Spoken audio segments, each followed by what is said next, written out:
বিশ্বের 23টি দেশের অংশগ্রহণে আগামী 14 ও 15 ডিসেম্বর নারায়ণগঞ্জের রূপগঞ্জের গ্রিন ইউনিভার্সিটি ক্যাম্পাসে অনুষ্ঠিত হবে সাস্টেইনেবল টেকনোলজিস ফর ইন্ডাস্ট্রি বা STA5 শীর্ষক গবেষণাধর্মী আন্তর্জাতিক সম্মেলন।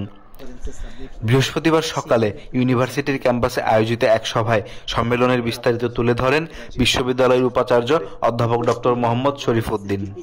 এই অটোমেশনকে কিভাবে যুগোপযোগী করা যায়, একসময় আমরা ইন্ডাস্ট্রি 1.0 থেকে ইন্ডাস্ট্রি 4.0 ছিল, এখন আমরা এই কনফারেন্সের নাম হচ্ছে STA 5.0। 4.0 আমরা ছিল যে আমাদের একটাই টার্গেট ছিল যে ফুললি অটোমেট করা, আর 5.0 জাস্ট 4.0 সেই কিন্তু আসলে হিউম্যান সেন্ট্রিক, হিউম্যানকে ইনভলভ করে সে অটোমেশনকে সাস্টেইনেবল করার যে মেকানিজম সেটা কিন্তু 5.0-তে জিরোর মাধ্যমে প্রতিষ্ঠিত। তা আমরা এই 5.0 এই কনফারেন্সটা করি। এই কনফারেন্সের মেইন উদ্দেশ্য হচ্ছে আমরা নতুন কিছু ইনোভেশন করব, যেই ইনোভেশনটা ওয়ার্ল্ড ওয়াইড গ্রহণযোগ্য।